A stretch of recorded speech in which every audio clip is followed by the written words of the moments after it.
I nderuar kryeministër, e nderuara zonja Van Horn, i nderuar zoti Petrita Ahmetaj, të gjithë të ftuar, bashkëpunëtor, të nderuar përfaqësues së kompanisë amerikane CWP.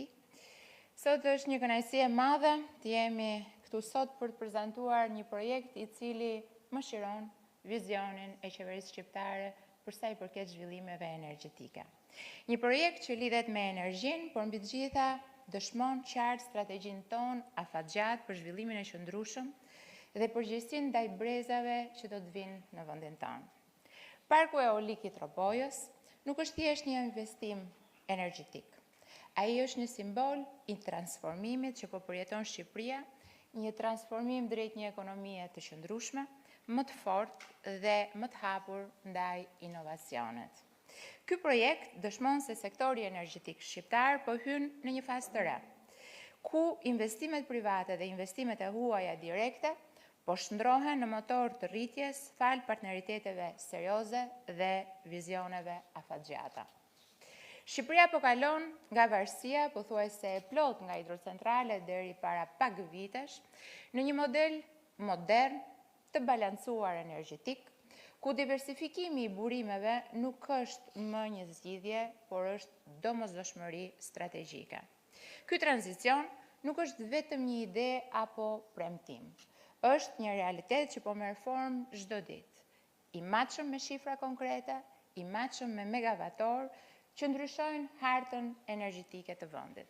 E kemi nisur këtë rrugtim të gjatë në vitin 2018, kur për herë të parë qeveria shqiptare filloi të fliste për një strategji që do të bazohej mbi diversifikimin e burimeve. Jo më varësi nga kushtet atmosferike të motit, jo më varësi nga hidrocentralet e ndërtuara gjatë kaskadës së Drinit, apo edhe ato të jugut, pavarësisht se tashmë nuk i përkasin stokut të hidrocentraleve shtetërore, por një skem e re energjetike e cila do të bazohej mbi diversifikimin, mbi krijimin e burimeve alternative, ashtu siç ishin ato të energjisë diellore, por më pas edhe ato eolike. Ky tranzicion nuk është vetëm një ide apo një premtim, ai është një realitet që po merr formë çdo ditë, i matshëm me shifra. Investimet e huaja direkte janë treguesi më i qartë i besimit në stabilitetin ton ekonomik dhe padyshim institucional. Sot ky besim në Shqipëri është i dukshëm dhe i matshëm, pasi vetëm në kohët e fundit, në vitet e fundit, mbi 1.5 miliard euro investime private janë angazhuar ose janë në proces në sektorin e energjisë, kryesisht në burime të rinovueshme si energjia diellore dhe ajo e erës. Gjithashtu edhe disa hidrocentrale me impakt të ulët mjedisor. Gjatë këtyre viteve, në tërësi në sektorin energjetik shqiptar janë angazhuar mbi 2 miliard euro investime private të përqendruara në burime të rinovueshme dhe sot kemi mbi 700 megavator kapacitete të reja gjeneruese private fotovoltaike të instaluara dhe që ndodhen në operim, si dhe 400 megawatt kapacitete të shtuara vetë prodhuese.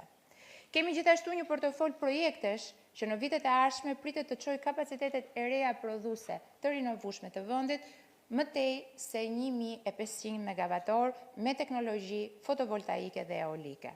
Gjithashtu kemi mbi 1600 megavator kapacitete të reja depozituese në fazë studimi dhe vlerësimi financiar. Vetëm në energjinë diellore, Shqipëria ka kaluar nga projektet pilot me impiante të shkallës së madhe.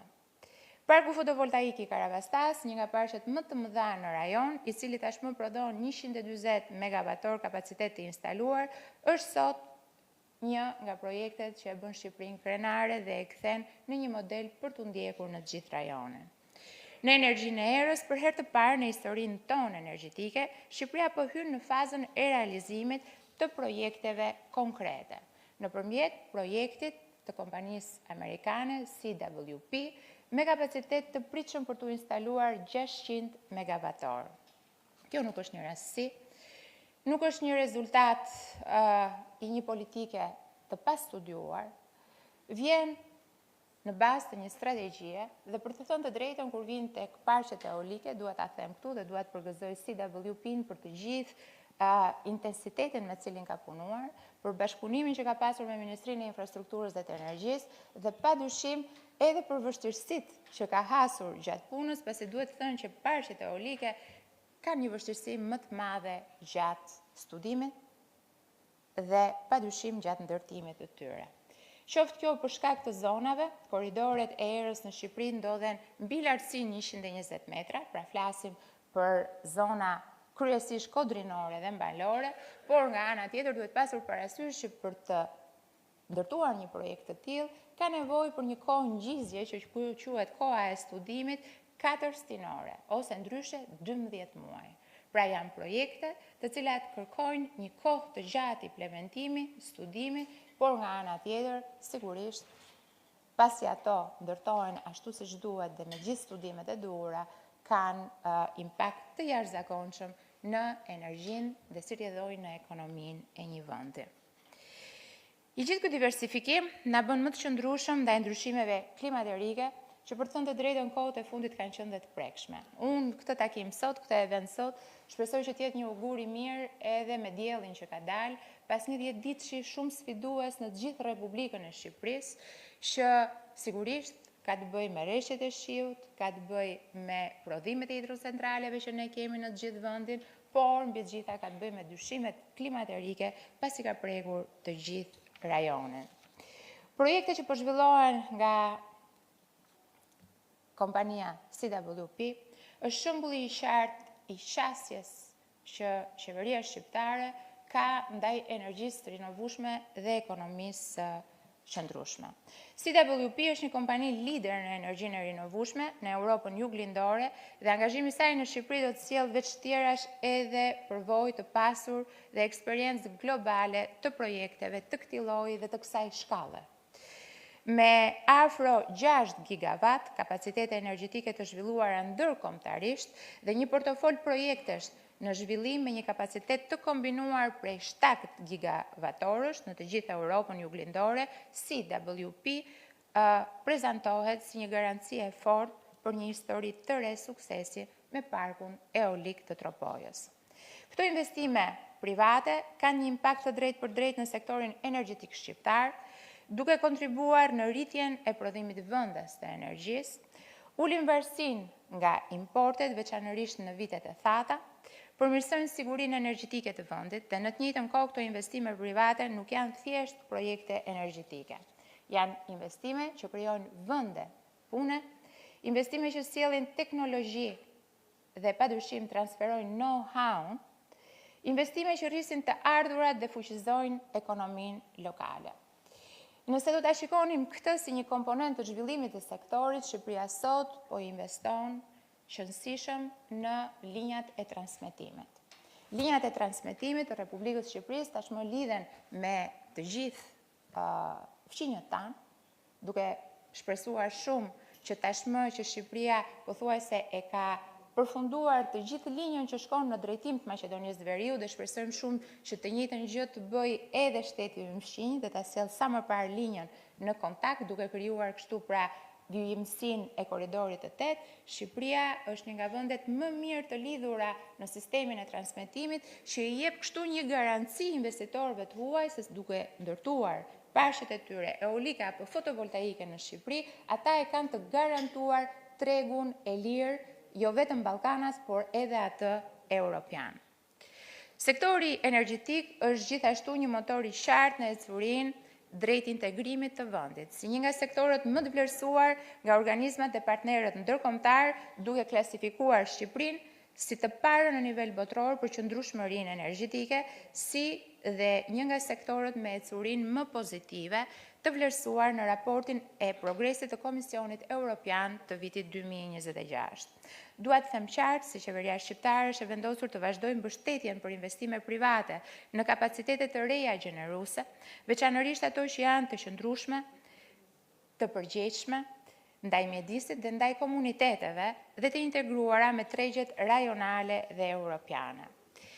Ne nuk po flasim më për plane në letër, Po flasim për megavator të instaluar, për miliarda euro investimet të huaja dhe projekte që funksionojnë në teren dhe që vjelin avantajet e një shteti i cili e ka të garantuar që prodhimi i tij energjetik vjen nga burimet të rinovueshme.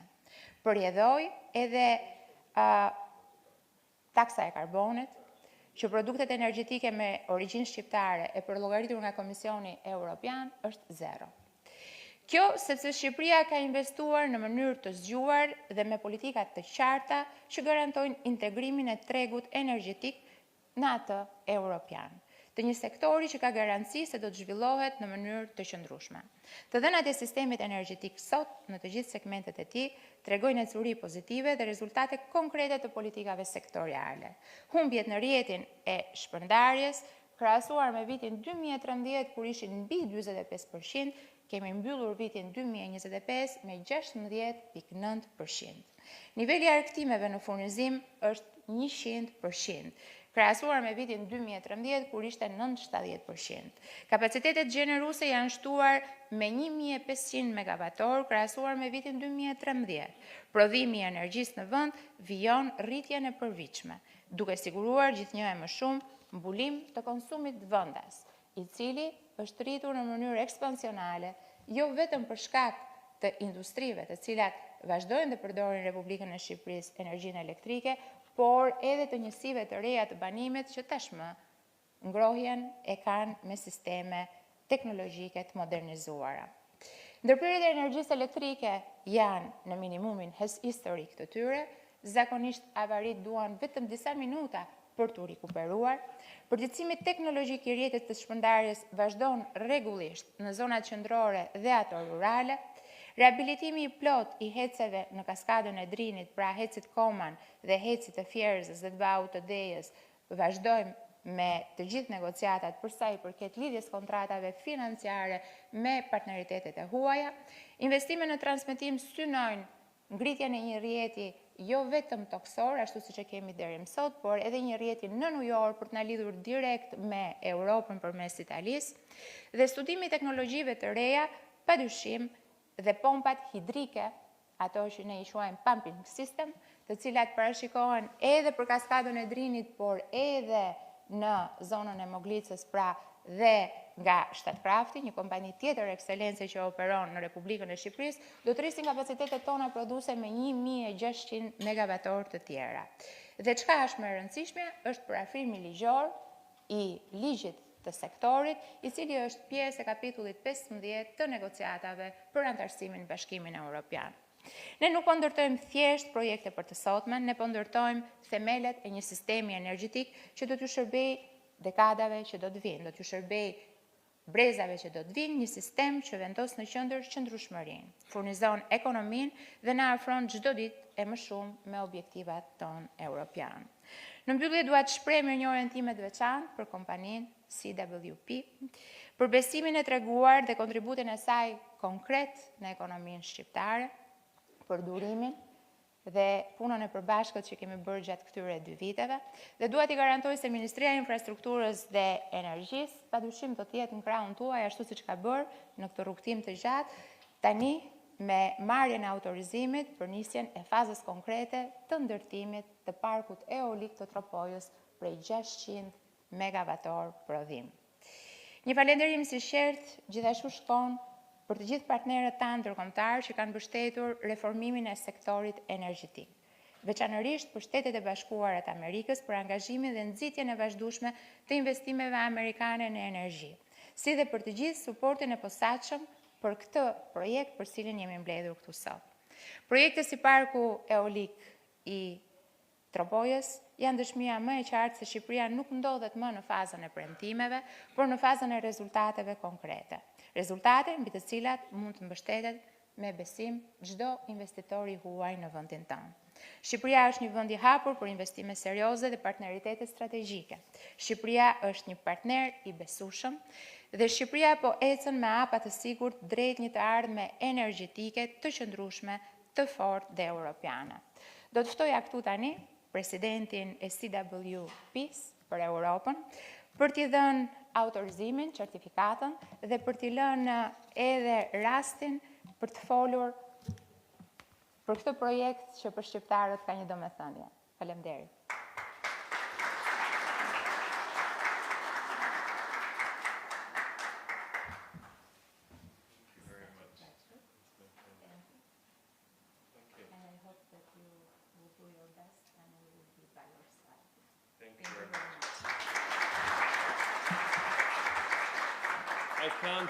I can't read Albanian, unfortunately, so I... Fakesisht nuk arri dot të lexoj në dëgjuar shqipe, por jam I bindur që çdo gjë është okay. Është një kënaqësi e madhe për mua të jem këtu sot, që të marr këtë moment kaq të rëndësishëm për projektin ton.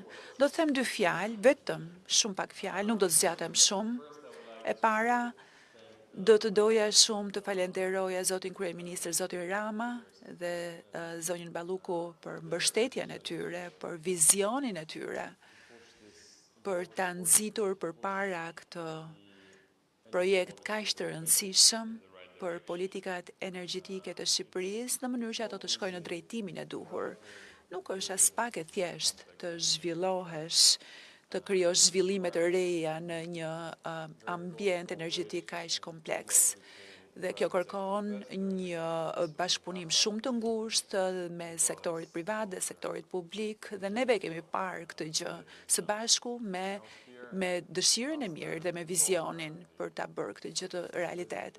Herën e fundit kam qenë këtu në tetor, pra para rreth 3 muajsh, kur neve vendosëm dhe nënshkruam një marrëveshje bashkëpunimi të përbashkët me Bashkimin Evropian, dhe tani, mbas 3 muajsh, neve marrim lejen që na lejon që të angazhohemi në përgatitjen e fazave të fundit të projektit ton. Projekti në fakt është vërtet shumë ambicioz, 600 megawatt në treg, në një treg si Shqipëria, nuk është pak, nuk është fjalë e vogël. Kur e filluam këtë projekt në vitin 2007, projektet tona të para, projektet e para që neve ka qenë një projekt që neve kemi ndërtuar në Europë me një kapacitet të 600 megawatt, dhe atëherë konsideroi vërtet shumë projekti i madh. Njerëzit kujtonin se ishim të çmendur. Po, mendonin se edhe të njëjtën gjë menduan disa njerëz kur e anoncuan për herë të parë këtë projektin në Shqipëri, por ja të kemi sot dhe po bëjmë një progres shumë të mirë, dhe për këtë arsye do doja të falenderoja të gjithë palët që janë përfshirë. Projekti, unë e kam filluar këtë punë gati 20 vite më përpara. Para 20 vitesh, isha I ri, dhe fillova ta bëj këtë gjë për arsye mjedisore, të them të vërtetën, që të trajtojmë çështjet e ndryshimeve klimatike. Ishte diçka shumë e shtrenjtë, me një kosto shumë të madhe, por atëherë mendoja se vërtet ja vlente. Dhe 5 vite më përpara, ky mjedis energjetik në kontekstin europian, ndaloj së foluri për ndryshimet klimatike.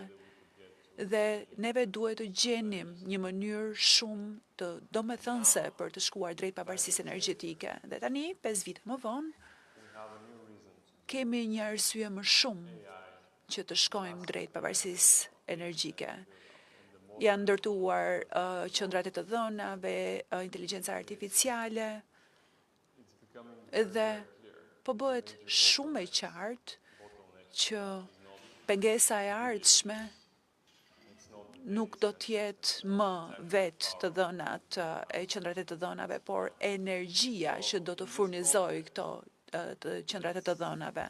Pra, në këtë këndvështrim, neve duhet të ndërtojmë një ekonomi moderne, dhe Shqipëria e ka edhe këtë si mision, dhe për këtë arsye, neve duhet të kemi një politikë energjetike shumë të shëndetshme. Nuk mund të ndërtoni dot një ekonomi moderne nëse nuk kemi burimet energjetike. Ndaj, në kontekstin shqiptar, kjo është shumë e rëndësishme, dhe ashtu siç e tha edhe zonja balluku, kjo është e rëndësishme edhe në kontekstin evropian, sepse Shqipëria ka një pozicionim unik, është shumë e mirë lidhur me pjesën tjetër të Europës dhe ndaj duhen profile të mirë studiuara të gjenerimit të energjisë elektrike. Dhe kjo është pikërisht ajo që neve shikojmë sot si Europa në një kontekst më të gjerë, e cila duhet të gjeneroj sa më shumë energji elektrike lokale në mënyrë që të shkojë drejt pavarësisë energjetike. Shumë njerëz nuk e kuptojnë këtë gjë për momentin, por besoj fort që njerëzit që ndodhen në këtë sallë e kuptojnë shumë mirë. Në 1 janar të këtij viti, hyri në fuqi taksa e karbonit në Bashkimin Evropian, çka do thotë që të gjitha vendet që nuk janë pjesë e Bashkimit Evropian dhe që eksportojnë në Bashkimin Evropian, do me thënë nuk e paguajnë direkte, por do ta paguajnë një ditë. Ndaj të gjithë prodhuesit e energjisë elektrike, të cilët nuk janë pjesë e vendeve të Bashkimit Evropian, duhet të paguajnë një taks karboni shumë të madhe, shumë të majme kur eksportojnë, dhe nuk ka të bëjë vetëm me pjesën e energjisë elektrike. Çdo gjë që shkon në këtë ekonomi do të jetë subjekt i taksave të Bashkimit Evropian. Dhe si një nga partnerët më të mëdhenj në tregti, ne e dim që kjo gjë është shumë e rëndësishme, është një barë shumë e rëndë për ekonomitë e rajonit. Dhe Shqipëria është 100% pa taks karboni, çka e vendos Shqipërinë në një pozicion fantastik, sepse vende si Serbia për shembull do të jenë shumë pak konkurruese, sepse nëse do të eksportoni nga Serbia, atëherë duhet të paguani një taks karboni të majme, nëse nga Shqipëria nuk është nevoja. Ndaj, më vjen shumë mirë dhe jam shumë pozitiv për të ardhmen energjetike të Shqipërisë dhe për të ardhmen ekonomike të Shqipërisë, e cila varet nga këto politika të shëndosha energjetike. Siç e thash, investimi ynë është shumë ambicioz, disa njerëz mendonin se u çmendëm, por në momentin që bënim studimin, provuam që ata e kishin gabim. Për ne është shumë e rëndësishme dhe do doja shumë të falenderoja edhe një herë qeverinë shqiptare, administratën që na kanë ndihmuar në këtë gjë. Për ne është shumë e rëndësishme që të angazhohemi pozitivisht me komunitetet lokale, sepse nuk është thjesht çështja që të vendosim, të bëjmë disa instalime atje. Kemi nevojë për infrastrukturën, kemi përfitimet e drejt për drejta dhe të tërthorta për ekonomi lokale. Ndaj kemi një paketë gjithë përfshirëse. Dhe ne kemi qenë një nga zhvilluesit lider në Europën Juglindore dhe kemi zhvilluar edhe gjithashtu dhe një nga kompanitë më të mëdha të energjetike në Australi. Dhe keni parasysh që komunitetet australiane janë vërtet shumë kërkuese përsa i përket angazhimit dhe kërkesave të tyre, dhe ne sjellim praktikat më të mira, sjellim standardet më të mira. Ashtu siç e kemi bërë në Australi, do t'i sjellim edhe këtu. Dhe kjo është diçka që e bëjmë jo vetëm sepse duam ta bëjmë këtë gjë për komunitetin lokal, por duam ta bëjmë sepse duam që të vendosim stekën e lartë dhe standardet më të larta dhe për pasardhësit tan, edhe për kompanitë të tjera që do të ndjekin projekte të ngjashme. Ndaj për ta bërë këtë në mënyrën e duhur, do të na duhet një ndërveprim i duhur edhe me qeverinë dhe me autoritetet lokale, dhe për këtë do doja t'ju falenderoja paraprakisht, por sepse kjo është një pjesë shumë e rëndësishme e projektit. Edhe një herë, do doja të falenderoja ambasadën e Shteteve të Bashkuara në Shqipëri, e cila ka qenë një mbështetëse shumë e madhe për projektin ton. Siç e dini, kemi partnerët tanë teknologjik siç është Pernova. Në fakt jemi një kompani multindërkombëtare, por që kemi një bazë aksionare amerikane. Ndaj ambasada amerikane në Shqipëri ka qenë një mbështetëse shumë e madhe, shumë e fuqishme për projekte të kësaj natyre. Dhe së fundi, por jo më pak të rëndësishëm, do doja të falenderoja edhe ekipin ton lokal, menaxherin e vendit, i cili ka bërë të mundur të gjithë këtë gjë. mean, that's about it, I think. Dhe kjo ishte pak a shumë ajo që kisha për të thënë. Premtova që do të flas shkurt, por me sa duket fola pak më gjatë se që prisja dhe vetë. E megjithatë është një kënaqësi e madhe që jam këtu mes jush, do të bëjmë më të mirën e mundshme që ky projekt kaq ambicioz të bëhet realitet sa më shpejt jetë e mundur. Faleminderit shumë për mbështetjen.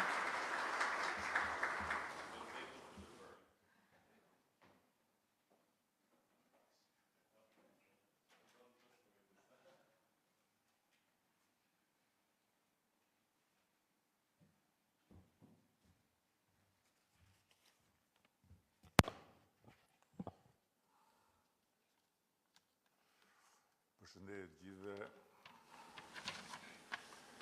Më vjen shumë mirë që sot këtu ne finalizojmë një përpjekje rreth 2 vjeçare. Një përpjekje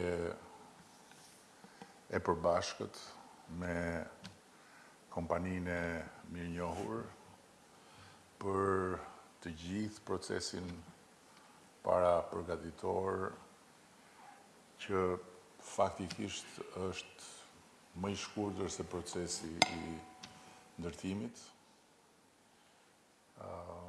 Pasi ne shpresojmë që gjithçka të shkojë ashtu si duhet dhe në harkun e 12 muajve pa llogaritur periudhën kur dimri është intensiv.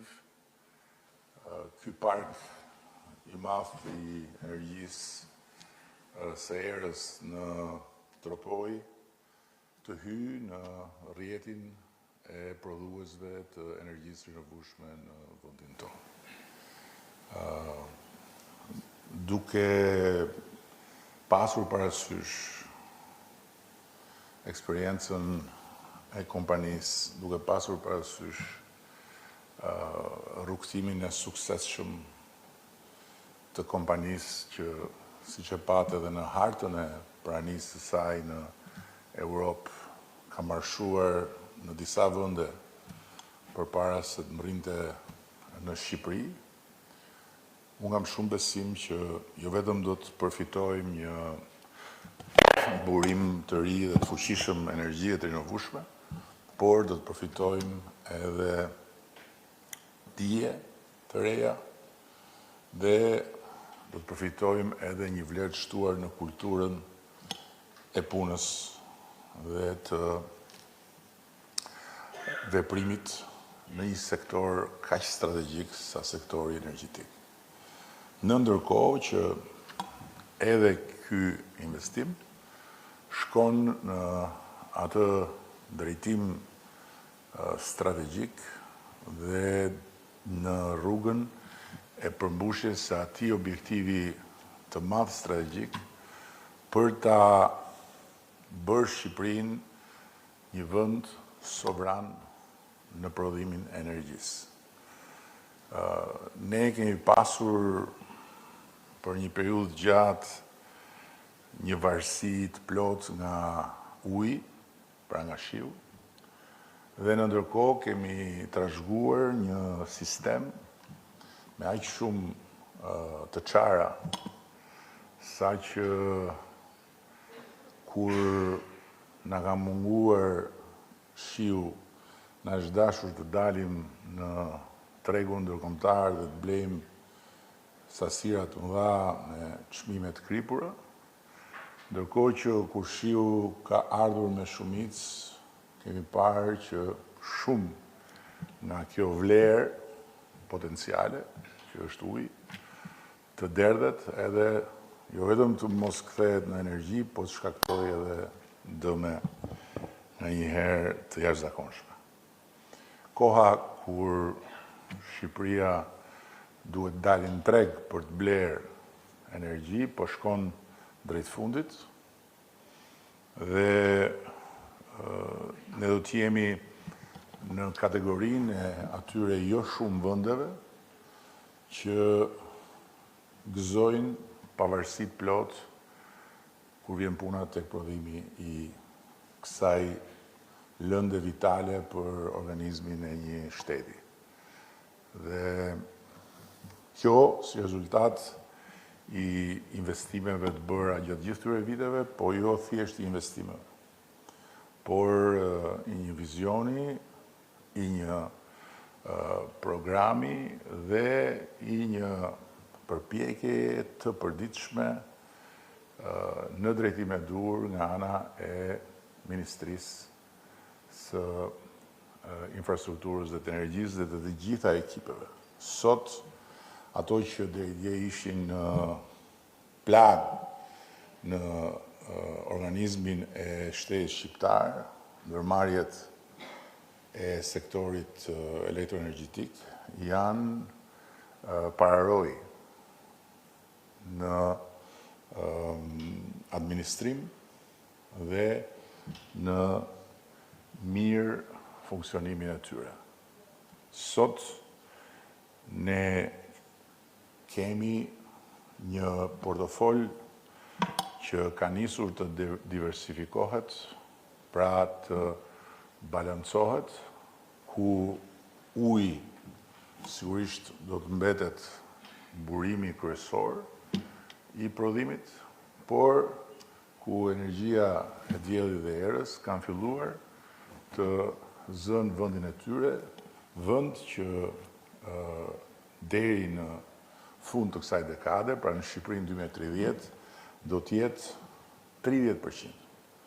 Dhe me këtë 30%, ne do të kemi plotësisht të garantuar se sistemi ynë do të jetë i vetë mjaftueshëm dhe çdo gjë që do të prodhojmë përtej nevojave tona, do ta eksportojmë, gjë që do të thotë jo më para të hedhura jashtë vendit për të blerë energji, por energji e shitur jashtë vendit për të sjellë më shumë të ardhura për ekonominë, për familjet dhe për të nesërmen e vendit tonë. Ne kemi realizuar në ndërkohë edhe një proces besueshmërie të lartë. Sektori energjetik është sektori i garave të hapura ndërkombëtare dhe një pranie masive të kompanive me reputacion të padiskutueshëm ndërkombëtar në pjesëmarrjen në këto gara. Dhe më vjen jashtëzakonisht mirë ta nënvizoj, me që jemi në një fazë të historisë sonë kur fjala korrupsion është si ato këpucët e modës, që po nuk e nxori njeriu nga goja duket sikur nuk është në modë, që pikërisht në këtë sektor kjo fjalë ka marrë një përgjigje të vazhdueshme, sistematike dhe nuk ka një kompani të vetme, serioze, që ka marrë pjesë në këto gara që të ketë shprehur një rezervë sa do të vogël lidhur me integritetin e garave dhe me proceset e stabilizuara dhe të konsoliduara në këtë sektor. Besoj që të njëjtën dëshmi mund ta japin faramirë amerikanët që kemi këtu nga ana e sektorit privat, bashkë me të tjerët, sepse jo vetëm që nuk kanë ndeshur në Tiranë asnjë pengesë kësaj natyre, por përkundrazi e kanë pasur qeverinë në krah në çdo hap, edhe për të kapërcyer edhe pengesa burokratike absurde në nivelin vendor, ku është e mirë kuptueshme, besoj unë, për një bashki të vogël dhe tërësisht të pa mësuar me futjen në territorin e projekteve të një ariu kaq të madh sa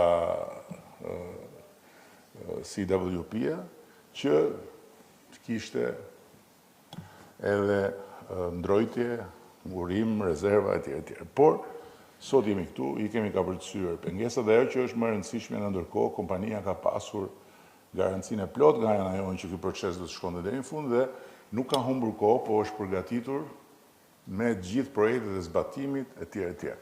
Dua të theksoj edhe një gjë tjetër që është e rëndësishme, që kompania na ka bërë një përshtypje të veçantë në ndjeshmërinë për mjedisin. Na ka bërë një përshtypje të veçantë në sensin e përgjegjësisë sociale. Pra, qoftë në aspektin e kujdesit për ekuilibrat mjedisor, qoftë në aspektin e vëmendjes për të mbështetur komunitetin, për të mbështetur zhvillimin atje, duke u bërë pjesë në investime për rrugët rurale e kështu me radhë, kjo kompani vërtet ka zënë një vend të merituar në territorin e respektit tonë dhe unë jam shumë falënderues dhe duke parë Shqipon që është atje, që nuk e kam marrë vesh akoma që është, a është shqiptar, a është bulgar, a është amerikan, a është spion, nuk e di, po gjithsesi dua t'i them që është përgjegjësia jote që ta çosh deri në fund atë që juve keni prezantuar si ndjeshmëri për aspektin social të projektit. Dhe në fund fare, dua të them që sot Shqipëria është në një nivel krejt tjetër, edhe është një Shqipëri krejt tjetër. Unë nuk besoj se një dekadë më parë do ta imagjinonte dot ndokush që Shqipëria do të bëj palë me Emiratet e Bashkuara dhe me Italinë për të ndërtuar një bashkëpunim trilateral në funksion të energjisë në Europë, jo në Shqipëri. Për sa i përket energjisë në Shqipëri, ne jemi me kaq sa kemi në proces dhe me rreth 1500 megawatt të tjera që janë në ndërtim, në proces licencimi, nevojat tona të brendshme për sovranitetin ton, ne i kemi të garantuara. Por ne jemi më ambiciozë se kaq. Dhe kur them për energjinë në Europë, kam parasysh rritjen e kapacitetit këtu në Shqipëri, në mënyrë që ne nga një anë të kontribojmë në sigurinë energjetike të Europës, po nga tjetër të bëjmë edhe ne para për fondin e Republikës Shqipërisë njësoj si tjerët.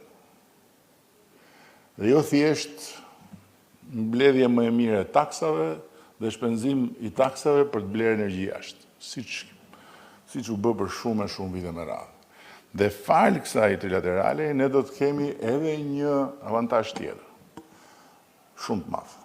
E tha parafolësi im i nderuar, kur foli për krahasimin dhe për avantazhin e Shqipërisë për shembull në raport me Serbinë, që është një ekonomi më e madhe dhe është një treg ku ka investime domethënëse dhe serioze, kur tha që pikërisht pse ne jemi 100% të gjelbër në prodhimin e energjisë, ne nuk kemi barën që t'i paguajmë të shkuarës taksën e karbonit, e cila në Serbi është shumë më rëndë. Dhe për këtë arsye, kompania dhe kompanit e shikojnë me shumë interes Shqipërinë. Dhe duke u kthyer tek partneriteti trepalësh me Emiratet dhe me Italinë, arsyeja pse Italia dhe Emiratet janë të fokusuar te ky partneritet me ne, nuk është se unë vesh atlete të bardha, por është se Shqipëria ka këtë avantazh që prodhon dhe shet energji të pastër, vlera e cilës në portofolin energjetik të Europës është shumë e lartë, krahasimisht me energjinë që vjen nga burimet fosile.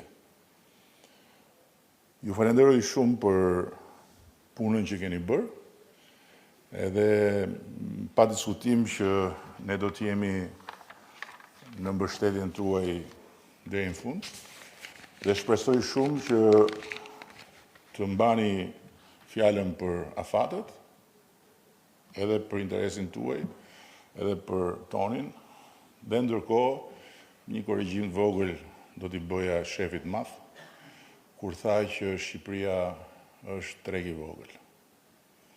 Shqipëria është treg i vogël, por Shqipëria është një pikë me një kapacitet më strategjik, sepse dihet ju do të prodhoni këtu nga era dhe do eksportoni. Kështu që tregu juaj është Europa. Apo jo. Se po mos ishte Shqipëria kaq e rëndësishme potencialisht, kinezët që janë civilizimi më i vjetër edhe tregtarët më të pa diskutueshëm nuk do i kishin vënë syrin dhe s'do e konsiderojnë Shqipërinë si pikën e mjaltit në gjithë Europën.